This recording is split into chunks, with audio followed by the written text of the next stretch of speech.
The views and opinions expressed on this program do not reflect the company, owners, management, staff, clients, or partners.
Hey there, Jamel, Teray, and Teo. We are here to give you one final conversation for 2025 as we take a look back at some of the not so memorable and memorable moments of 2025, some information, some things that we want to leave behind, and some things that we want to take forward with us. Teo, Teray, when we think about news, when we think about things that have happened, most times a lot of people think about the negative stuff. And that's because, truthfully, we all believe that these things are avoidable. These things shouldn't happen. It's not necessarily, I think, we get a thrill out of them.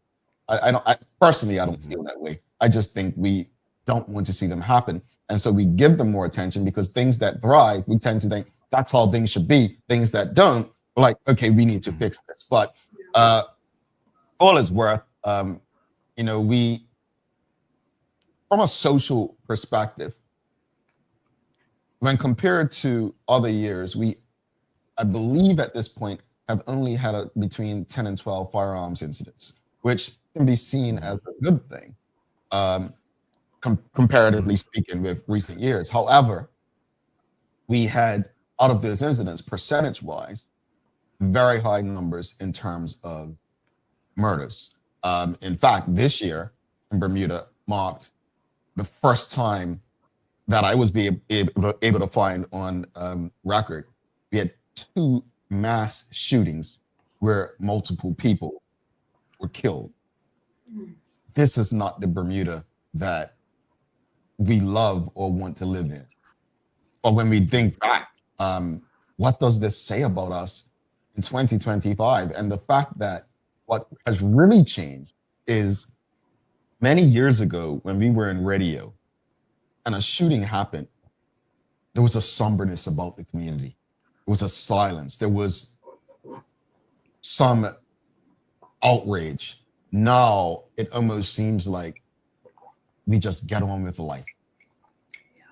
Yeah. No, we are accustomed to having, double figure murders annually. It's just part of what, like, we get a hurricane and a half, St. George's loses. Yeah. I'm sorry, I couldn't help myself. And, like a bunch of people are shot to death. Like, it's just baked into what we understand our day to be. And it's painful for, I think, Jay and I, in a way that maybe not for you, Teray, because what year were you born? 2000. Oh, yeah, of course. Yeah. Okay. So, like, when we were young, somebody getting shot to death stopped everything. Like it happened so infrequently and it felt so alien and so strange. Yeah. And I remember that. Like that's how we came up. Yeah. But since for somebody who's born in 2000, all you've ever known is like regular gun deaths every single year. And I don't know what that does to a person. And forgive me, that sounds like patronizing or something, but like I worry about the impact it's having on young people, like kids, like what is their adult life gonna feel like to them walking around this place? Because I know for us, I never worried about anything like getting harmed physically or like this was just a space you could navigate, no problems. But for the kids that were say born 5 years ago, and like for them, they like Court Street could be off limits to them, Yeah. for good reason, Mm-hmm. right? Which is bizarre to me. Yeah. But yeah, I just worry so much about what it's doing to Bermudian life for people that know no different. Yeah, I what do you think that's think? a good concern to have because I mean, not only did we grow up in an era where gun shootings are normal, but also there was COVID, there was a financial collapse. So I think there's just a mass desensitization for Gen Z. And then you add social media and AI on top of that. So I mean, I'm worried too. Like I think the emotional landscape for my generation is very different than yours and Jamel's. Partly because, you know, I guess we can talk about mental health now, but to me, it seems like, oh no, we have no choice but to talk about mental health because things are so bad. But I think, like, as we're talking about like gang violence, we're just sending love to everyone who has been affected by gang violence generally in Bermuda, because it's been a lot. And we live in such a small community. So oftentimes, the person that you see on the paper and their parents are never the only ones that are affected. Like we're just too close to each other for that. So I mean, yeah, I think it's tough. Something that I've noticed in my generation is that like we're a bit more pessimistic. And Yeah, y'all are cynical as hell, man. yeah, and it's the Economist corroborated this because they did some research that basically showed that the people who are the least happy now, it's no longer the older people, it's the younger people. And that has never ever been the case. And I can't help but feel like it's because of this. Like we grew up in this era where violence is normal because the news doesn't stop. It's just okay, next news cycle, or does it even last a news cycle? Yeah. Like it's tough. It's tough. And I think for like it's very gendered because I see men handle this very differently than women. Like I think women are just like socialized to prioritize their emotional well-being or I know exactly what you mean. all those kinds of things. So I think I worry generally about our generation, but I worry more for the men in my generation because not only are they the most affected by it, but also the least equipped to unpack it. But I want to take a few steps back because I think it would be irresponsible of us to talk about this without actually honing in on what's actually happening in this respect. Teo mentioned when we were young, how things happened. It was like sporadic, like you're talking once in a blue moon kind of thing. Right now, even from 10, 15 years ago to now, people would shoot at times where they thought they could get away with it, right? No, it's brazen daylight. Like this is to happen where literally people just walking up and down the street and someone opens fire. I think the brazenness of it. Yep, 4 p.m. Yeah, like we're talking like the busiest time of day where it's like, wow, it's so callous that you're like, how did we get here? How did we get here? And Teray mentioned mental health, and one of the words that came up a lot over the last couple of years is trauma, right? Yeah.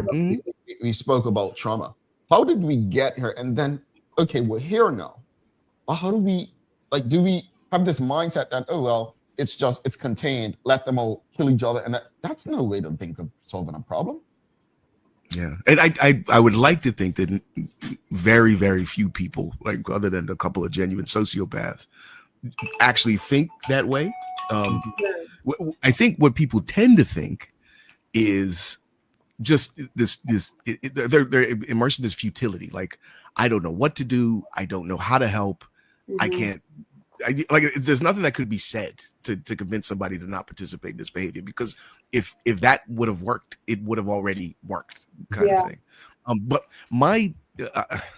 okay, I guess I'll just describe something again from when we were young that changed. I think maps on to this change. So me and Jay from back in the hood, right? Victor Scott's right here, right up. I grew up like right there, right? And guys used to go up and down the hill riding bikes, playing whatever. And there were always, as long as I can remember, some dudes a little ways up the hill that would stand on the block selling some stuff that they weren't supposed to sell. Right? It was just normal. We just go past them every day, going up to her chapel, and But when I was little, these guys would like when they noticed children coming by, they would kind of, like put it in their pockets, Correct. shout out to us, say hi y'all, Really? just to, Yes. because they knew that what they were doing was wrong. Now they still had to feed themselves the best way they knew how, but they knew that they did not want to be disrespectful to the community they occupied. That changed in, I think, like the late 90s, early 2000s. Yeah, definitely. Guys just they didn't care anymore. In fact, they might say, hey, come here, like, little man, I got something for you to do. Like to involve the young people in the activity, right? Now my theory is that like there was something about the drug trade at that moment where either like more entered the space or like higher value stuff entered the space, where it just sort of cut through the sense of morality because the financial return you could get. So it's like, look, I can't stop because like if I do my job right, I could be walking home with 5 figures tonight or something like that. That's my theory. I have no idea if it's grounded in reality, but I'm telling you that's how it was, Teray. Like dudes would stop selling if children were walking by, and without having to be told. For women? Sorry, was it the same for women too? Pardon? Was it the same for women for too? elders? Elderly. It was the same for elders. Yeah. I don't remember if it was the same for like middle-aged. No, but I don't think it was. I don't think just to I think generationally there wasn't a thing of women versus men back then. Right, like that. It was. Well, it's about respect, not about women versus men. It's about like how when you see a lady with bags, you go and help her, right? It's just about the culture. No matter how her age is. Exactly. Yeah. I think like even on the bus. I think with drugs, there's not. My point is, there's not a gender. It was age. It was no gender thing when it came to drugs. Partly because women were part of it in some respects. So it was. That's what I'm trying to give is a reality check that this is not today where it was separated in terms of like women and men. The point is that back then it was you respect elders, you respect children, you do your thing. Some say gender has always been separated. We're just finally talking about it today, but there has always been some issues. That's true, but that's not really. Let's talk about it. I mean, I think over time different things become conversation, but at that time, in day, and I remember being at St. Monica's Church, being in youth groups. When they would hide their stuff and so on. Whenever children came around, be it boy or girl, they would hide it. I'm not here to really speak on even race about this because race is a bigger thing to me than gender in this respect because of where we didn't look in the words of Lawrence Fishburne and Boys in the Hood. We don't have planes. We didn't have boats, right? So for me, if we're going to talk about the discrepancies and stuff like that and division, then it would be a racial thing because you would ask yourself, well, was this happening in Fairylands and Talkers? And I don't want to get away from the point that we're discussing about the respect that Taylor was mentioning. But back in our day, the simple point was that versus recruitment, you wanted children to be better than you. You didn't want to lead them into they would advise us to like, come on, you stay in school. I see you got that book. Read that. I'm not kidding. Like, dudes with a pocket full of loose cracks. It was like that. Yeah, that was it. And we trusted adults back then. We trusted adults because and that's why like even the most you might say is the biggest street person. You trusted them. You had a respect for them, not because they were protecting you from a life that they knew you didn't need to be in. That's what it came down to. Whoa. That's facts. Like there was a scrap once. Like something stupid, little kid stuff, right? Like maybe 10, 11 type thing. But it was a pretty big scrap. Like I mean, I wasn't involved, but I was watching and like eat my popcorn. like 8, like Donnybrook, right?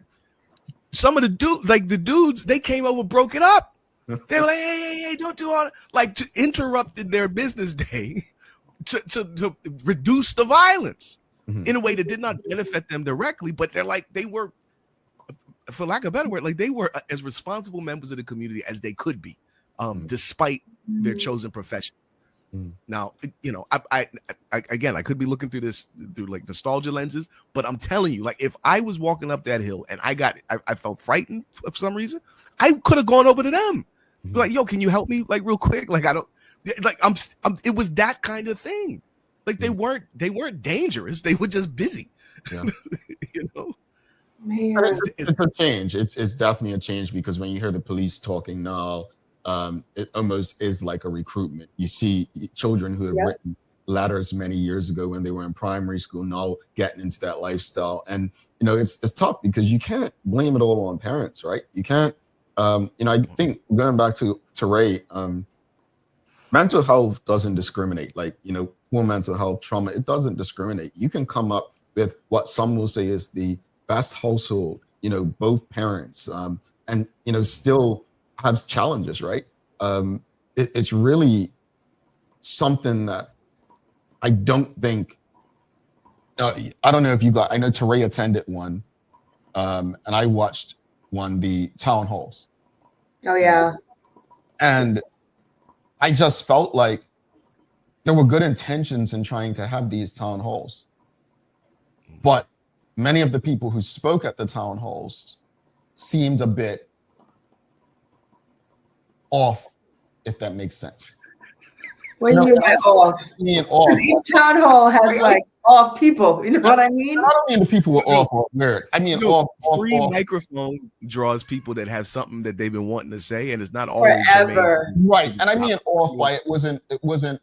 A lot of commentary wasn't concentrated on, in my opinion, resolving the issue collectively. It was, what can I get out of this to help? Oh, that's what you meant. Okay. Yeah, like it was. Yeah, no, I feel you though. I feel you. I watched. That's my opinion. Ray was there. She may feel different, but I took a lot of that. I think people there had great solutions, though. I thought some people had some really great solutions. I do believe education. My biggest fear is happening, right? And you two may highly disagree with this. One of my greatest fears growing up as a Black male, where I grew up and seeing what I saw, was that our message and we would be where we are. And we are not where we are with this violence due to anything but everything that impacted Black males being put on the back burner because of every other issue. We see it happening in the US, and you see different fractions and groups being created, and you've seen it happen in Bermuda. And I think it'd be disingenuous of us to act like that hasn't been the case, that every other progressive so-called issue has really put the state of Black males on the back burner. I mean, just look at the way people looked at Black men fighting to end conscription. Everything else was important, right? But that. So I think for me, Teray mentioned earlier, it's impacting men. No, it's not. It's impacting Black men. I'm going to say that, right? It's when you think of who's mostly dying on our roads, right? We haven't even gotten to the havoc on the roads. Who's riding crazy? It's Black men.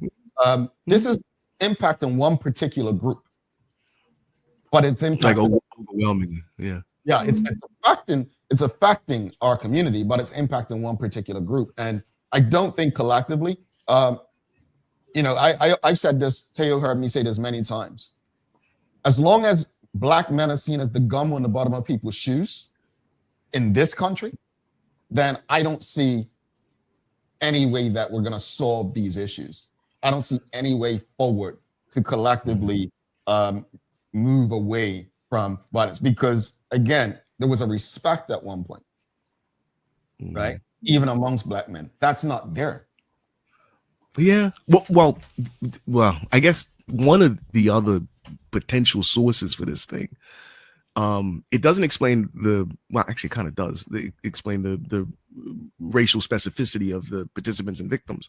But it's not just because I think too many of us say like, oh, this is just everybody's poor, everybody's struggling, like blah, blah. No, because there are extraordinarily poverty-stricken communities all over the planet that do not have this type of abiding antisocial violence and activity, right? Like some of the poorest places on the planet are the safest places on the planet, because folks are, by virtue of the circumstances, they know that communally focused activity is necessary to, like, in order for me to survive, I got to make sure my neighbor's straight, which is to be honest, kind of how it was in Bermuda up through the, first half of the 20th century or so. But the thing that drives all this, and there's, some scholarship, a lot of scholarship that validates this point. It's not poverty, it's inequality. And in Bermuda, inequality is so much more noisy than another place, right? Like in the States, you go up in the hills of the Appalachians, West Virginia, whatever. These people are a 2-day drive away from from New York, where they could sort of see it and feel it a different kind of way. Yeah. But here, you could be from the hood. You're like, if you're pushing it, like a 3-minute walk away from multi-billion-dollar organizations and the edifices to their power. And I think that is really driven so much of this sense of like nihilism and deep foundational upset, like I know I'm struggling, but I just look out my window and I see these people that's never going to come anywhere close to the pressures that I'm under. And that just makes you angry on like a well-known IB exec said to me 2 years ago, said, Bermuda's a very unique place. You can have someone making $500,000 living right next door to someone making $50,000. Exactly. That sums it up, what you're saying. And that triggers something in people, not just here in Bermuda. I mean, around the world, right? Like, where do you see all the two factors?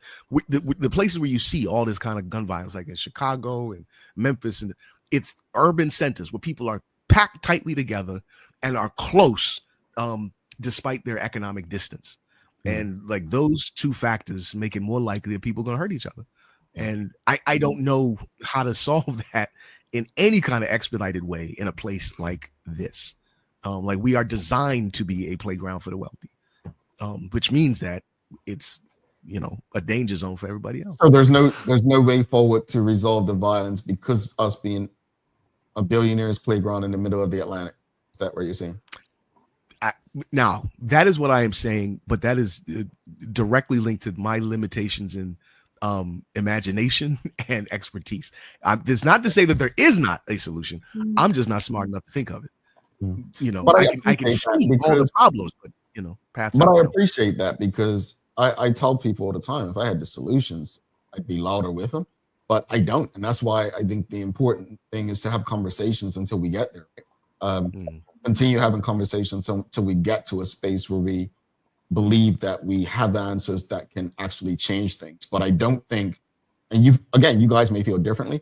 I don't think just focusing on consequences like death penalty or stuff like that won't change anything because number one, most of these people committing these acts don't care about the consequences anyway because they think they'll get away. And as history has shown us recently in 2025, a few have.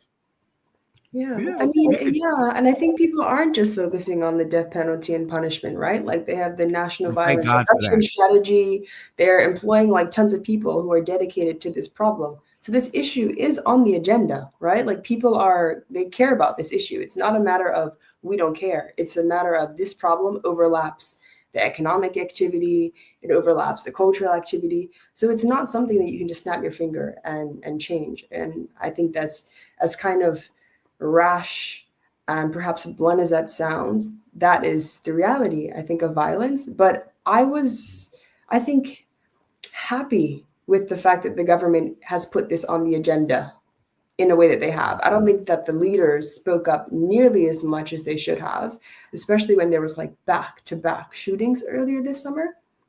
But I think it's a mistake to say that like the issue isn't on the agenda because I think it is. It's just a really, really big issue that's Did someone say it was on the agenda real quickly? Who? Did someone say it wasn't on the agenda? No, you had said that the issue is getting pushed back by other progressive agendas or something about the black man. No, that point. Yeah, no, what I understood to mean in that instance was that it was as much legacy lack of focus as it is the basic premise that I think it terrifies and infuriates me in the same way that Jay does on this issue. Tell me if I'm wrong. This is the best way to put it.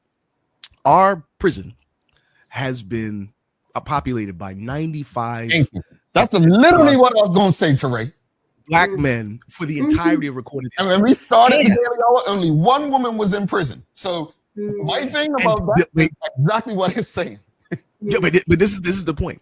Despite that being baked into the baseline experience for people that live here in Bermuda in perpetuity, and despite the fact that it is completely counter to our national demographics, nobody thinks it's weird, right? Like we all just figure, yeah, there's not too many white folks in prison. Yeah, of course not. They don't. Of course, it's almost completely black folks. They don't commit crimes, right? Yeah. Which is insane because to operate with that premise, you have to think one of two things: either black folks are genetically predisposed to like you can't nothing you could do about it, but lock them up, or to think that the social outputs that lead to these outcomes are just, well, what are you gonna do? It's just part of being alive. Like, yeah, black men are going to be over criminalized, and it's fine. Like it sucks, but you know, it makes sense. That's I think what Jay was talking about. Not just the agenda. Yeah, and I'm not disputing that.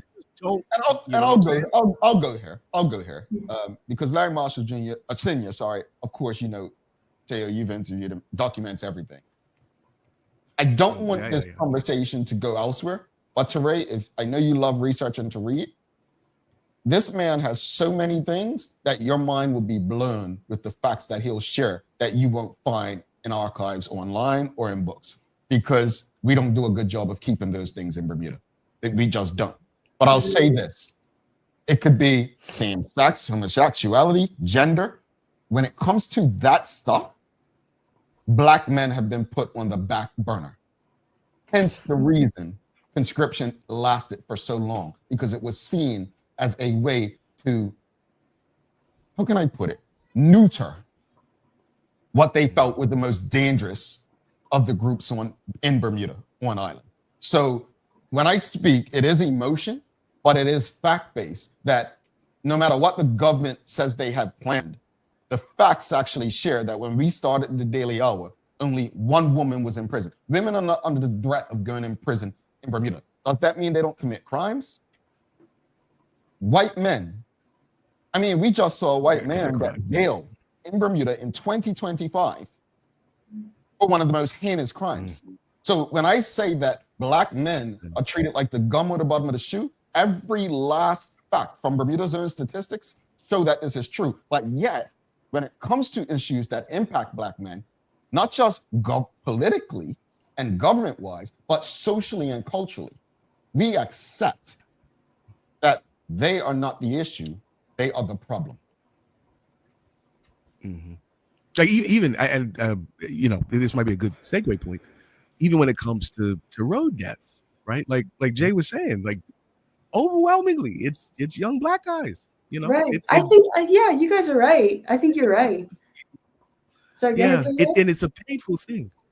Yeah. I'm saying it's such a painful thing because we just price it into the experience of being a person that lives in this place, that you shouldn't go swimming you know, outside of between May and September if you're a sensible person.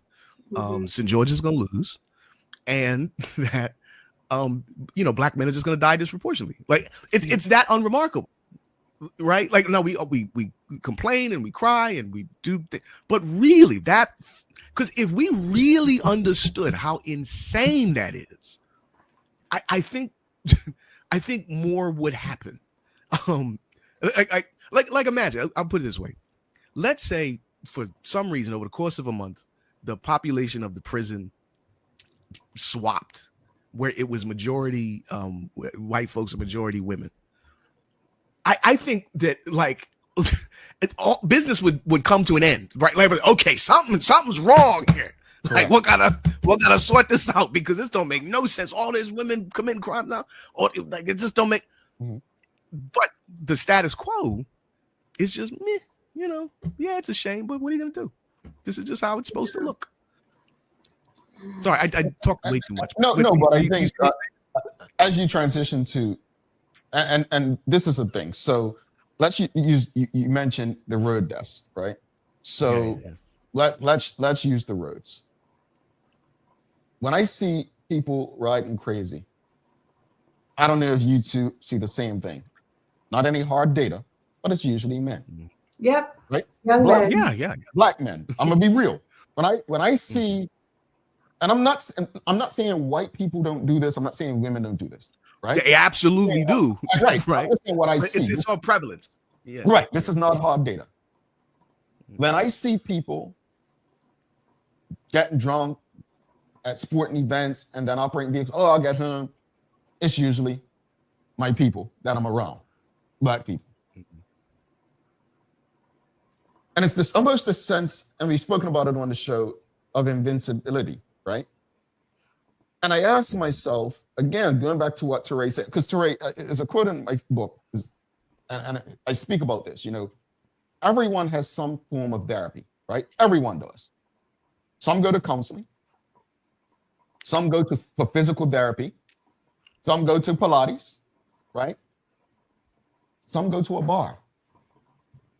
And the kind of therapy that we choose individuals really says a lot about who we are, but most of all about our community as well, right? The options available to us.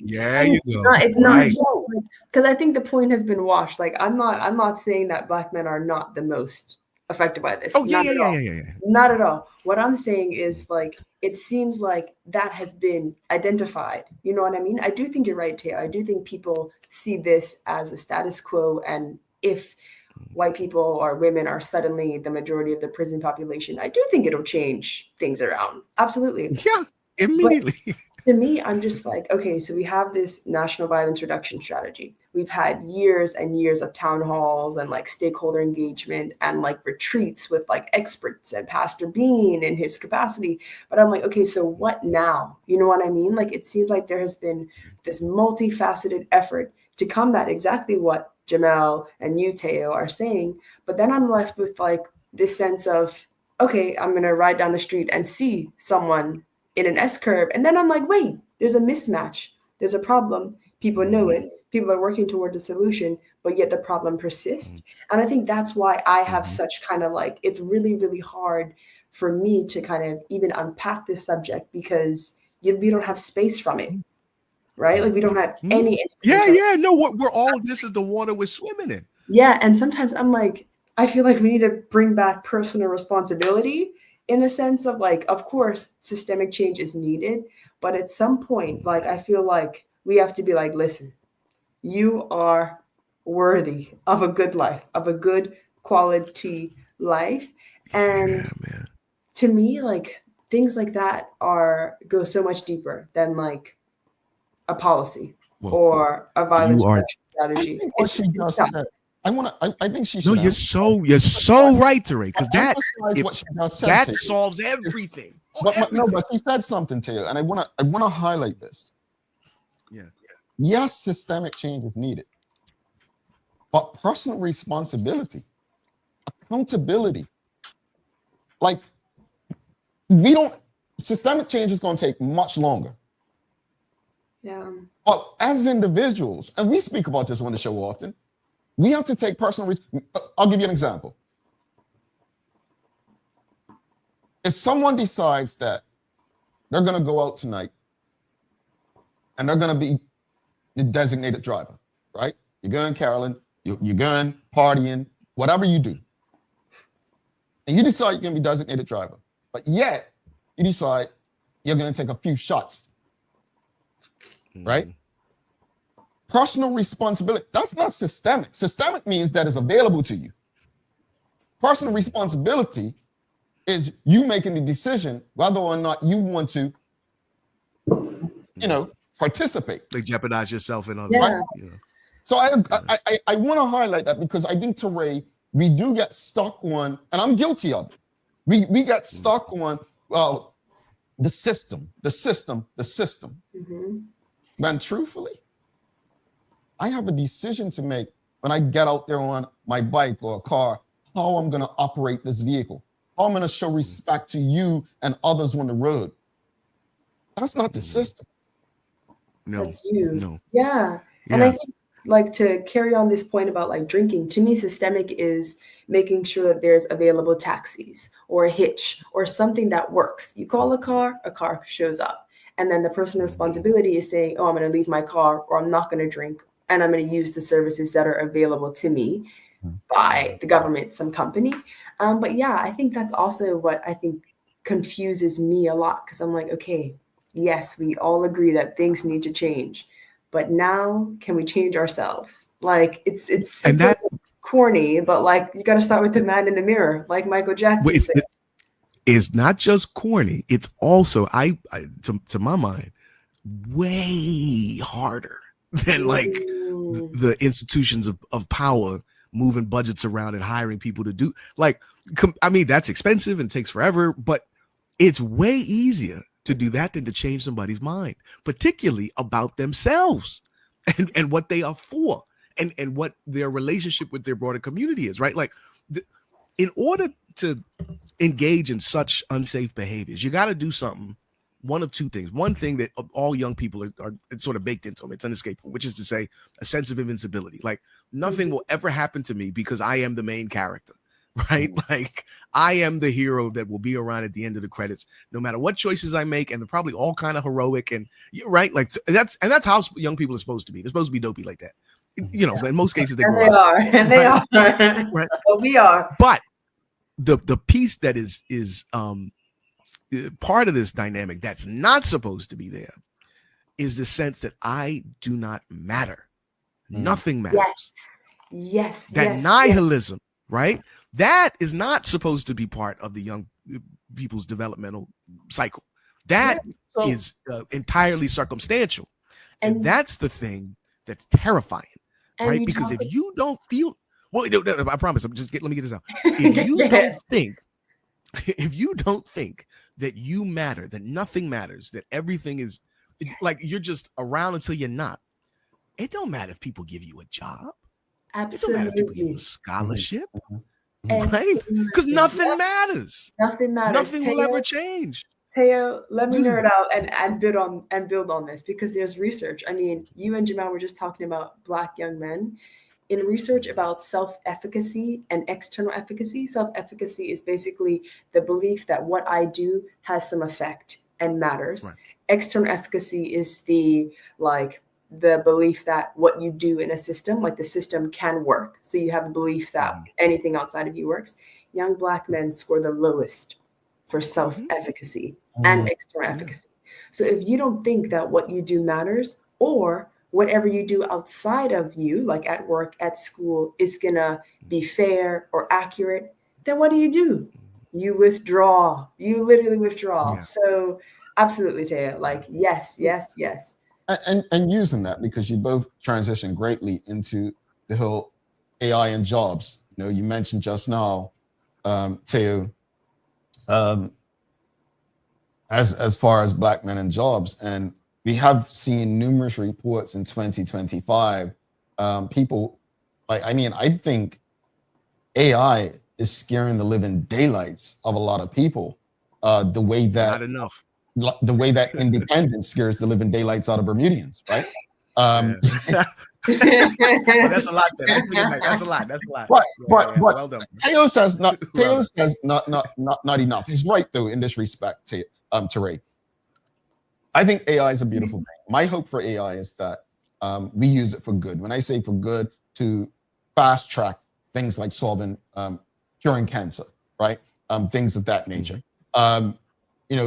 It's something that I believe we have to get on board for. But I think our fear of it is making us believe that, you know what? No, we need to fight against it because it's going to take our jobs. No, that's a waste of time. Like you're not going to be able to beat this thing. Like what I hope our people will do, and there are more and more opportunities being developed to make this happen, is AI is, I think, and it's probably oversimplified, but the most powerful tool that our species will ever create, which means that we all got to learn how to use this tool as meaningfully and successfully as possible. Because like its impact on just human life is it's going to go a lot further than we realize, I think. AI has used more energy and consumption that too. All water companies in the world. Yeah. In the world, AI has used more energy than all of them combined. Mm-hmm. Also, can I tell you guys something that's kind of sad, or you guys might think it's funny? Someone told me I'm like a Chat GPT model.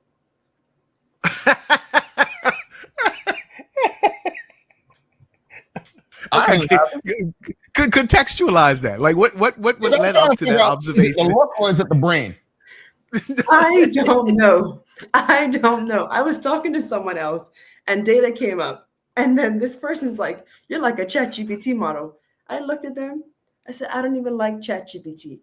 You know what they said? That makes sense. You know what he said? That makes sense. Because the Chat GPT models are not really like, apparently they fight or whatever.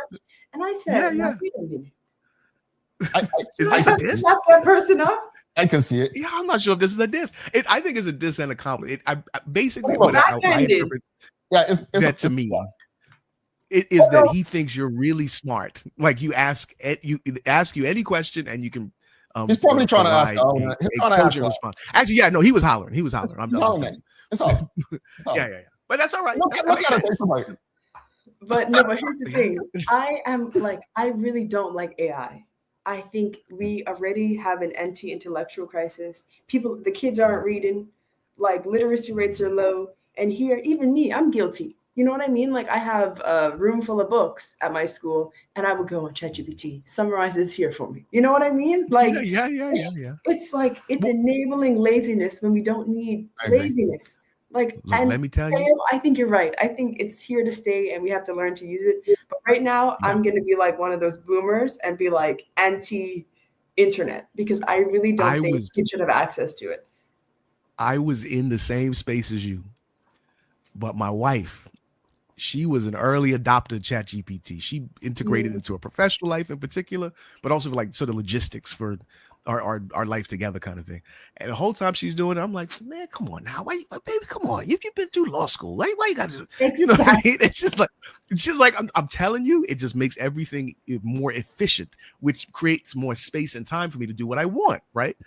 So I downloaded it, put it on my phone, put it on the computer and started using it. And now I use that thing. Honestly, my environmental impact has skyrocketed over the past 6 months because of how often I use ChatGPT. But I'm telling you, but it's improved much about my life. Like it really, really has. So how do we balance that, TNT? Like how do we, because it's a few problems here. And I'm glad that Teray mentioned the environmental impact because Mia was the first person who mentioned it to me and I looked it up. And I was like, who knew internet and water? Like that's just my, lack of intellect. And then I looked it up. I'm like, man, you feel some sort of guilt because, to be honest, I only really started using AI to do video and stuff this year. I was one of those people when Uber and Lyft rideshare came out, couldn't pay me to do it because I just, I was like, nope. I'm taking my taxi. I'm catching that yellow cab. I'm not killing the industry. Right. That's who I am. I'm slow like that. I'm not jumping on the first bus that comes through. So I completely understand and agree with Teray, but how do we balance that, Teray and Teo? Like, how do we balance that environmental versus efficiency? Nobody knows. That's the point. Nobody knows. Like, this is the equivalent. I heard one of the principal AI critics, which is to say universally, is an AI expert that got to a certain point in the production sequence and realized what's going on. It's like, hey, man, I got to get out of this thing. It's just people don't understand, right? But he said it's the equivalent of if a computer was dropped in the middle of medieval England. And there's going to be a few really smart people that would be able to figure out like how to leverage it. But for everybody else, it's beyond our ability necessarily, like by definition, to really understand the scale and scope of what a tool like this will mean for life for human life. So real quickly, before we transition, because we got to touch on absentee voting, retirement age, and CARICOM. But real quickly, what should Bermudians do as far as AI? Take a course. Right. and but you know what, Teo? Listen to Teo, because in the moment of change, you don't want to freeze, you don't want to fight, you want to stand there, like see the problem and arm yourself. So take a course, but also maybe then take another course about the dangers of AI. Like keep yes. Like balance your understanding. I mean? Yeah, because it's tough. You know what's also so funny? I was on a call, like the government had some kind of interview session or some information session with people. I saw ChatGPT on someone's computer, and that terrifies me. ChatGPT. This is it. In the US, OpenAI sold the ChatGPT models to the government for $1. So what that means, you're getting because data. they just want to get people locked in. Yeah, this is it. And I'm just like, we need people who are continually doing the work. So yes, take the course, but don't forget the work and try to stay balanced. You're a quiet Luddite. I did not realize. Let's transition, guys. No, I said you're a quiet Luddite. All right, let's transition. We don't want to lose sight of stuff, but this has also been a big year as far as political policies and legislation in Bermuda. We spoke about it numerous times about the fact that Bermuda Youth Connect had a conversation with the premier the day before he dropped the writ, and out of this election, the whole absentee voting was a very big thing. We've spoken about CARICOM and what that means. The government is trying to drive it a full membership, and people are asking, well, what's the benefit? We're still facing a population decline, people leaving. And one of the things that and not having babies either. It's not just people leaving, it's that we are not reproducing like we used to. We need more people. And the retirement age being raised. Like there's so many things. Where do you want to start? Like, I mean, that's a lot. Yeah. Well, I mean, okay, let's say retirement age. Because Jay, we are closer to that than we are to the other thing. Yeah, right. So we gotta keep thinking about it. Yeah, y'all got a ways to go. Don't worry about it. You're straight. You guys are closer to 70? Woo, ja. Yeah. Well, actually, maybe we're not. I honestly really said that just to upset him. So I didn't think it all the way through. It's good that you guys are aging. What a blessing to be able to age. Yeah, no, it's success. That's if you're getting older, it means you're winning at this life. You know what hurts me about retirement age, though, and some of our colleagues say it all the time. The idea of 9 to 5 should be bothersome to people, right? The fact that we spend more time working than we do with family, than anything else. And we speak, Ray, going back to something about violence earlier, we speak about mental health and trauma, but we don't speak about family, like how much work takes us away from family. You think about retirement, so many people, don't make it to their retirement, right? They work their entire lives and never really got to enjoy life and enjoy family and enjoy family. That's not how life's supposed to be. So, I know people always say it was Henry Ford that created this Monday to Friday, 9 to 5. And I always tell people, just because, like, my dream is for people to be able to be productive, but spend majority of the time with their family. Yeah. Spend it in, like, that should be what life's about. So when you talk about the retirement, I'm bothered by it. I am extremely bothered by it because too many people, especially if you look at the obituaries now, are not even reaching the retirement to enjoy their family and enjoy life and enjoy their friends. Well, two things. Number one, AI could help with that balance you're talking about, right? To get a bunch of the menial grunt work, the admin stuff taken care of, freeing up, an hour and a half, 2 hours in the average office worker's day. Like that's entirely possible. But the other part about the retirement age increasing. Okay. Do y'all have any elders in your life that continue to work like beyond 65? Yeah. Yes. Yeah. Yes. Mm-hmm. Now, okay, I'll just be transparent. My nana, you remember my nana, Jay? We used to work at the Liberty Theater, selling tickets, Miss Dill. Mm-hmm. She was working there for, I think she was about 80. And then when the theater got sold, she was not carried over as far as the staff is concerned. So and she'd been working there for 40 years. She was 80. And I was happy because I was a teenager at the time. I was happy because I was like, my nana, she could have a rest. Like she's been working for 70 years or something altogether. Like she's earned a break, but she was upset about it. And I didn't understand it. But until some time had passed, because she slowed down so much. Like, she used to drive every day, do her own shopping, run her own errands. And that was all tied around her schedule, her work schedule, right? Like, she had to be up and out of the house at this time, and blah, blah, blah. But when without that sort of tentpole activity, I honestly, I think if she had kept working, she might still be living, type thing. Do you know what I'm saying? And so I didn't understand that until But I think saw people it. should be able to work at their pace and how they want, and not Right. Yeah, like there should be more flexibility for people that, like, if you've committed this many decades to a company, then if you cross a certain age limit, you should still have access to your job, but you get to set your own hours, type thing. Or, I mean, obviously that might be pie in the sky, but that just seems more reasonable to me, because young people do need to have access and opportunity, but elders, they are entitled to live dignified lives as well. And finding the right balance is hard. Yeah, and I think work does enable, like, elderly people to live a vibrant life that's connected, because that's also something that I've been thinking about, is like, how can people live a high quality life, a connected life in Bermuda? And honestly, if you don't work, it's hard to.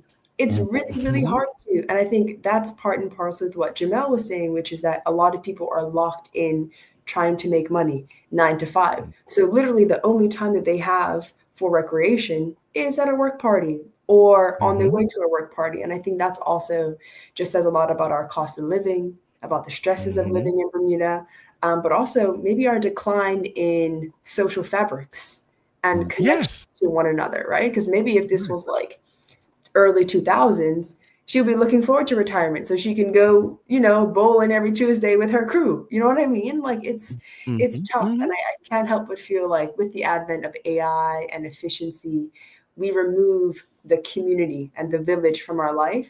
And then we end up kind of buying it back. We end up buying it back by going to like an elderly home or like babysitters or care or whatever the case may be. So it's tough.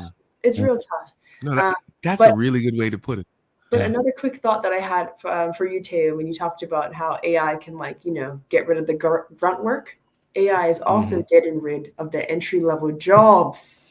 No, I know. Like, all together, like, just not piecemeal, like, woof, just like that. Knocking it out. Yeah. So it's a hard line for me. But I agree, Janelle. I think that people should be able to live dignified lives with family at the center, while also not being financially insecure. But it's just so hard to do that. Like, it's so hard to do that. And I don't know. Hey, but that's not new though, right? Because I bet for Jay in particular, because again, you haven't been around that long, Teray.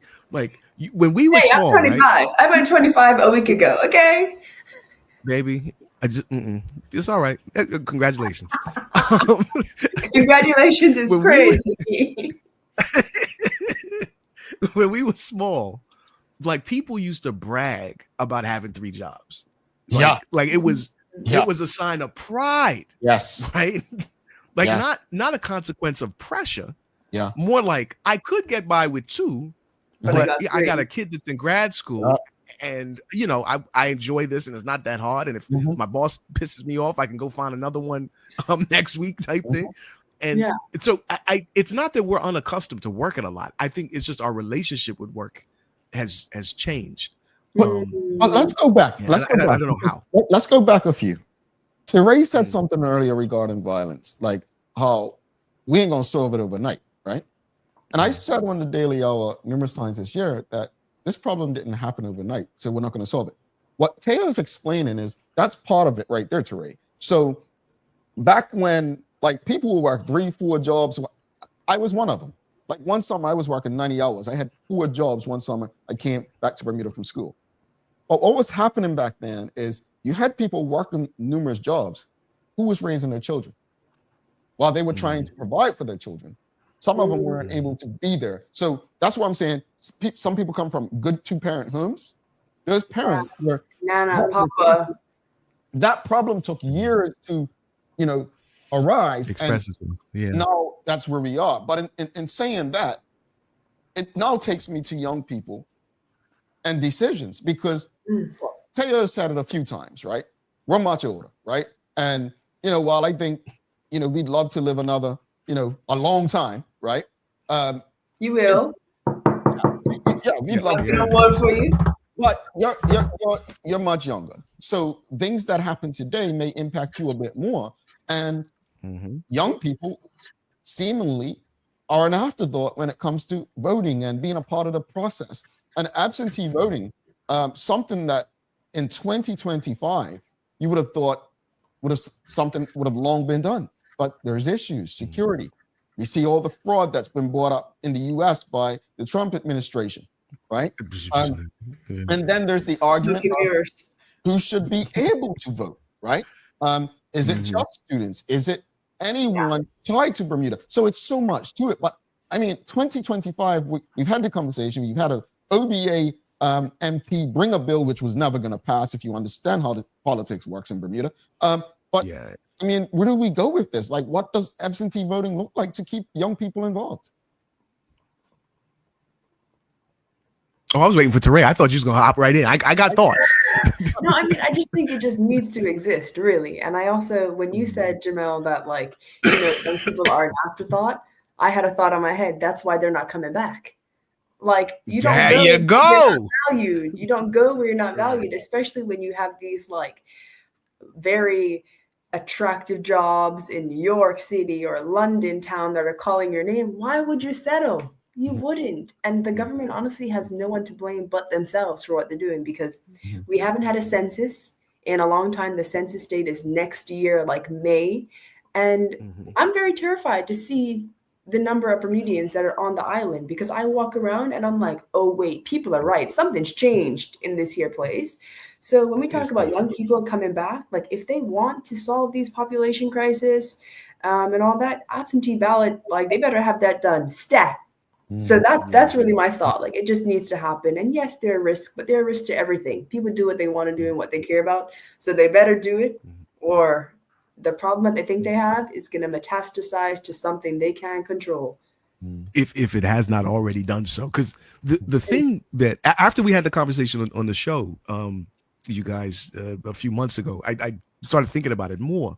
And I ended up in a place that I think you just articulated, which is to say, the young people who are away in school are definitionally the best equipped to help move the country forward for the next couple generations. Definitionally, right? Like, they are learning, they are growing, they are seeing, they are being like the ones that go away to school, they can do the most for our future. So you would think it would make sense to do everything possible to keep them as invested, directly, explicitly invested in what happens here. So even though they're gone, Bermuda is never that far from their thinking, their feeling, their being. So it's like the absence of absentee voting, I think is an explicit statement that we're not really interested in the future. Nope. Like, we're more just short-term gains and successes, but not really thinking generationally, which is difficult to do, but that's what the job is for folks that are making policy and government. I want to say, and that's why I think it's important to thank Teray and her colleagues in Bermuda Youth Connect for keeping this and I say publicly thank her, because when we were fighting conscription, there were a lot of people who came on the side. Hey man, I appreciate what you guys do. I don't want to say nothing too loud because my name, like, there were a lot of afraid people, right? Like, seriously, it was regular people coming up to us and don't want to be, but thanking you out loud to let people know there's support for what you guys have done and what you're doing. And I know this is not just one issue. You're not like me. Me, I'm that one issue guy. You guys have an issue with me because I'm like that, right? But I know that you're so much better. You're not one issue. Like, you all truthfully are making an impact. I hope you know that. And I am looking forward to how you usher in people coming behind you, because at the end of the day, you will move on and there'll be those who need to come behind to do the work. So I'm grateful. Thank you to yourself and your colleagues for what you're doing, not just with absentee voting, but speaking out, speaking up, and that lack of fear. And one thing I want to say to Teray in particular, because I've had the privilege of working with her versus our colleagues, you do it with humility. You do it with humility. Like there's not this arrogance that maybe we had in Bermudians against the draft, right? There's humility and understanding that I could be wrong, but hey, you know what? This is what I believe and this is why. It's not just off the top of your head that you're thinking that we deserve this. You're given reason and making people believe that this is something that's going to benefit them as well. So enough of me making you feel good. Thank you. Thank you. I can stay all day for that. That's all true. I can stay all day for that. No, and Teray, you don't ask for plaudits, but I think it's important to give them, because honestly, people need to know that the work they're doing is appreciated and valued. Yeah, and man. there are not a lot of people. Remember I mentioned pressure groups before. Without pressure groups, governments do whatever the hell they want. And they know that, which is why they try to cannibalize us and demoralize us. And I really appreciate that, because like all four of us are in school. I'm doing my master's. Bailey was doing her master's. Veronica's in med school. And Ajay just started a teaching job. So it's like we were doing Bermuda Youth Connect while also trying to live our lives. And it was not easy this year. So I appreciate that. And I'll definitely take it back to the team, because we're definitely on a break now. Like we had to kind of be like, listen, well deserved. Well earned break. A lot out of us. Because we got it on all fronts. We thought we were just fighting the government. Turns out Bermudians turn against you like that. Ooh, don't yeah. Politics. Appreciate that. Before we head out, one last thing, guys. One last thing before we head out for the rest of 2025. The CARICOM conversation. But also with the CARICOM conversation, I don't know if you guys are familiar what's happened with Trinidad recently, Trinidad and Tobago, where their leader is actually going against CARICOM, it seems, and siding with the US. This is crazy to me, because I have so much to say on it, but I have to go back to the US. It's concerning. It's concerning. Yeah. And the fact that Nicki Minaj is Trinidad, and she's from Trinidad, and Trinidad is the one that's siding with the US. Of course, it's not looking good, Trinies. It's not looking good. I mean, let's discuss it though. I mean, you have people who say if we become a full member of CARICOM, it could possibly impact our relationship with the US. There are people who say, who cares? There are people who say that they don't know the benefits of joining CARICOM. The leadership, the government, the premier has already said it's not going to be, was it the free? We're not going to free movement of labor, which Bahamas, I believe, is a full member and doesn't allow that. But I mean, I do believe the government should be providing more information to the public. Do I believe a referendum? No. We had a referendum in February. That was the election. Yeah. No, it just needs some public education. Here, my view is, and this I think speaks to my core values, which is to say, at bottom, I'm a collectivist, which is so people of like interests, and like resources and like experiences should, like, it's just optimal for them to work together, pool their resources, and pursue collective interests. Like I just instinctively, that is the correct choice. Now, at the same time, I think, I can't prove this, nobody can prove this. I think if the Trump White House was not leading the U.S. right now, the concerns about interfering with the Bermuda-U.S. relationship would be a lot less consequential. You know what I'm saying? Like the CARICOM membership, as far as the U.S., all they care about are the East Coast South American countries. That's it, because some of them have oil. That's all, right? But as far as the Caribbean community coming together to, pool resources and act collectively, they would never care if not for this particular leader in the White House. So I think we should just chill on it until he die or finishes his term, right? Just lean back on it for a couple years. It ain't gonna be much longer, and then revisit it, and everything will be fine. I agree, but I think this current government is using CARICOM as a way to kind of push the agenda around race relations. Like, to me, it seems like a very duplicitous attempt. because they've never, like, in my estimation, they've never put a substantive racial policy forward. They haven't talked about reparations. They haven't even talked about independence, even though it's in the PLP's constitution. Well, actually, maybe they've talked about it, but not seriously. You know what I mean? Like when they talked about the weed bill that didn't get royal assent or smacked down by the governor, then they kind of mentioned independence. But they haven't done anything that would move the needle.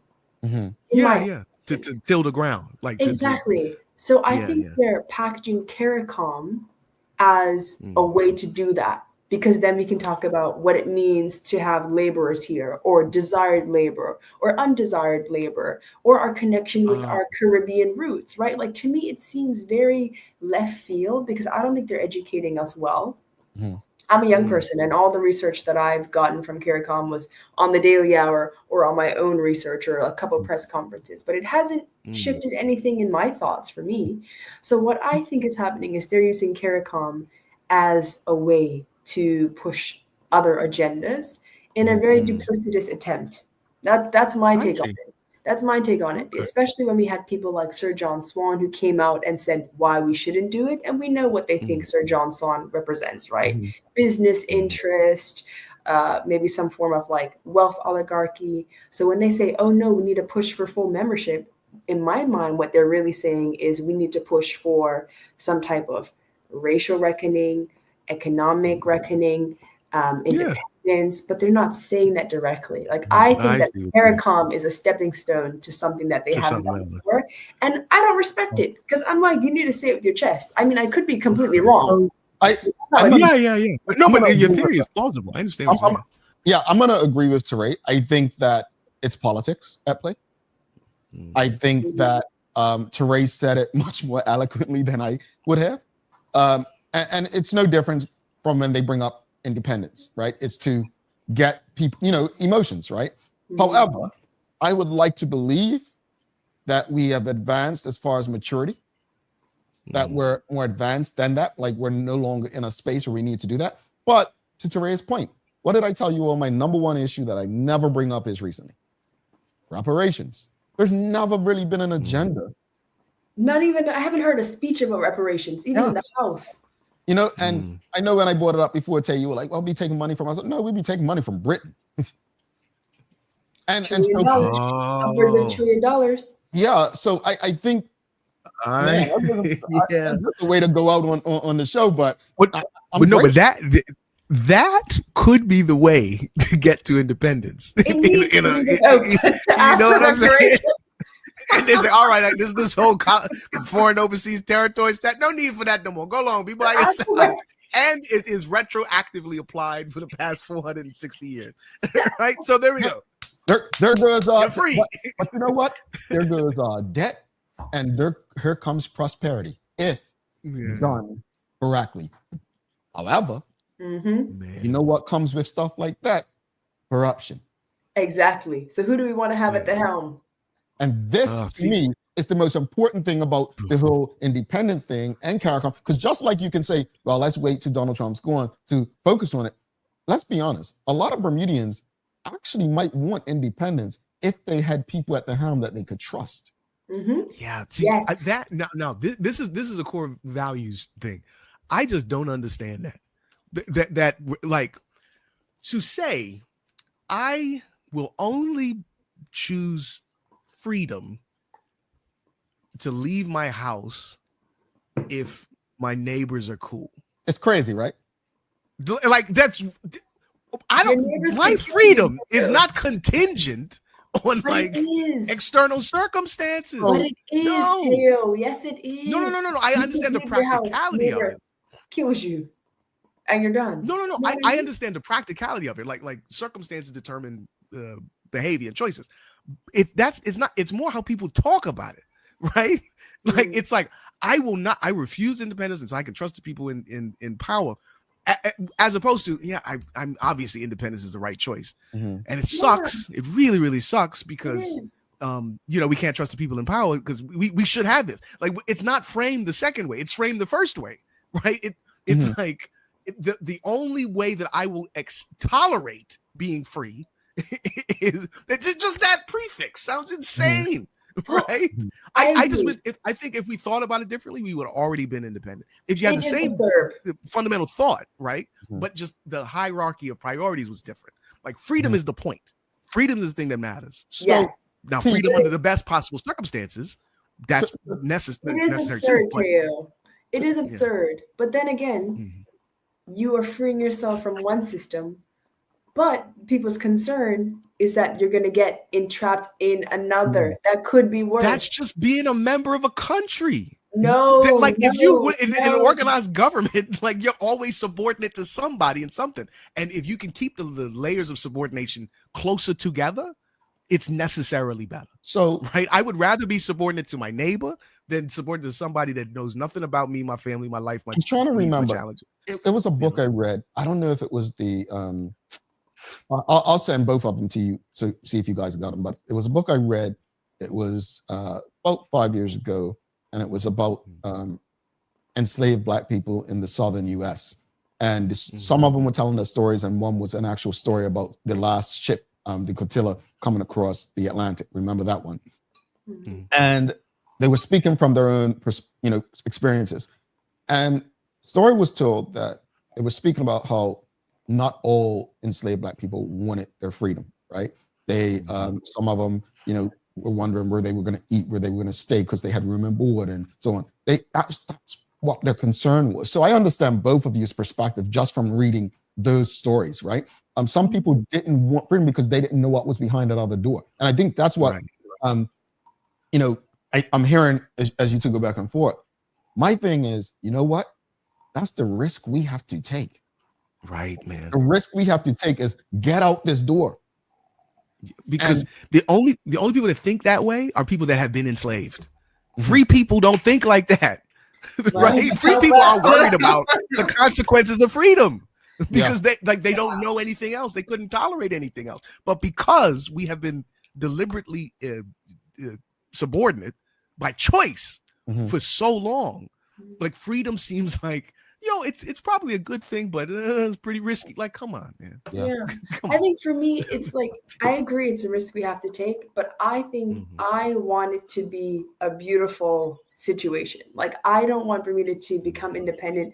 And then I'm looking at the premier like, I don't trust you. I want it to be a serendipitously good for Bermuda. You know what I mean? Like, this could just be the ever optimist in me.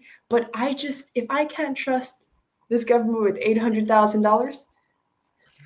Can I say this? Respect and with love. I'm saying this with love. One thing I've learned in my career and through my activism is that life is not a Disney movie. Yeah. Yeah, man. Yes. Can't make the perfect the enemy of the good. That's my phrase of the year. Don't let perfect become the enemy of the good. Progress. Yeah, man. Well, on that note, we've touched on a lot. And let me say this before we give our final words, that you, the audience, have asked for Teo, Ray, and I to be live more because you like how we agree, disagree. I love these two people. I really do. They disagree with me. I disagree with them. But they make me better, honestly, because sometimes after we have these conversations, I literally go and look. She was right. I ain't gonna tell her. See if they talk about I do, and that's what life's about, right? It's about surrounding yourself with people who make you better, right? Make you think, and it's a privilege for me to actually do this. And Teo in particular, because life came full circle for us. Being able to have these conversations, and to Ray just being a breath of fresh air. And like I said, I think what I really enjoy so much about you is that you're so confident, but you speak with humility. Like you have every, you know how they say people are so talented, but they don't have no swagger. Like she has swagger without the arrogance. Yeah, she got swagger. Yeah. Like you have the swagger. You move through the world well. I'm not cracking up to you, but it's just like it's amazing. So what someone so young. I was 20. My parents, thank my family, thank God. Shout out to them. Y'all cook with that one. Y'all cook with that one. But I say that because we have to show value to each other, and we have to give thanks for each other, because as I learned working with Teo, who I always said in my jobs past Hot 175 was one of the greatest colleagues. Well, I said the greatest colleague I ever have. And it wasn't because we were necessarily friends. He didn't hang out at bars with me after work. He went home. I went in his comic books, right? In his comic books. Absolutely. But absolutely. we had our synergy where, look, we knew what we had to do to try to help the country, help Bermuda, help the listeners, help people. And even if that meant some days writing our bosses trying to get us fired, that happened regularly. And Teray, I want to encourage you, because we were only 25, 24 when we were running, pretty much running the show. You are the age we were. Please, please do not stop going. Do not stop sharing. Do not stop learning. And I just think that— and don't stop talking. Don't stop talking. Do not go quiet, because trust me, you are of value. And as we close it out, my final words, I'll go first so that you guys can end it, is I'm grateful that we're able to have these conversations and really have an engaging audience that provides us with information. They don't just listen to us, but they give us, we are learning from them, and that we can take the conversations into the streets, into other spaces, whether it's Bermuda Youth Connect, to your children, Teo, to our families, and really elevate them. We speak about Bermuda Trivia and Shoe Bite. Those games came out of this show because I realized that not only did the audience not know, I didn't know a lot of stuff, right? So now one thing became another opportunity for others to learn. So as we close out 2025, I really hope that all that was bad, we can learn from. And all that was good, we can build upon. Amen. That's very, very well put. Lord have mercy. Don't give me a tambourine. Just you ain't been churching some time now. Come on. Tay. Oh Lord, it's been a minute. It's been a minute. I'm a committed heathen. And it was the other day. It was December 2025. So I'm less heathen than you guys. But actually, no, I lie. I've been in church twice this month. So yeah. Period, Teo. Period. What Teray, Teo, who wants to go? Wrap it up. What you got, Tay? All I did have to say is I am deeply grateful for the TDH experience. The team collectively, each of you individually, and obviously the audience that makes it all make sense. I'm just grateful. Like, this is such a cool thing that my mate made. You know what I'm saying? Like, it's so dope that my man made this thing, and it provides such value consistently to the community. I'm just grateful, and I'm really grateful that I'll be able to continue to be grateful, like, if you know what I'm saying. So yeah. I agree. I feel a lot of gratitude for TDH. I mean, even before I was a part of TDH, I was like, TDH is much more than showing up every day and having these important community conversations, because we just talked about everything wrong in Bermuda. I can't think of one other outlet that would do that. And that's sobering. You're absolutely right. But it's also great because we get to be a part of it. And I mean, I think you guys are great on a good day. You guys are great on Wednesdays and Thursdays. I don't know about Monday, Tuesdays, and Fridays. You guys are cool too. I mean, I think we really have assembled the Avengers. I think about Maya, Mia, Philip, Larry, even Sarah, Sencha, and Sherry, right? Like, I think this is such an amazing, amazing team, and I'm excited to watch it grow. I'm excited to keep learning and growing as I learn and grow, because I mean, I'm graduating next year. But congratulations in advance. Thank you. But I don't plan on going anywhere, so I'm excited to grow with TDH. Like, as I start my career, as I figure out where I want to live, because we just talked about how Bermuda isn't looking too great. I just feel so much gratitude. And we have a days of the year. Today is Christmas Eve. So Merry Christmas Eve to you both and to your families, to Bella, to Emery, to literally everyone. But yeah, thank you guys. That's it. I mean, by the time this airs, it'll be New Year's Eve, but New Year's Eve. Happy New Year's Eve. Happy New Year, everybody. Yes. Happy 2026 to everyone. Wishing everyone the most healthy, most prosperous, and their best year yet. She's Teray Tall, Teo Dill, but everyone at TDH, including those whose faces you may not see sometimes, we say thank you and we'll see you soon. VR is out. Peace.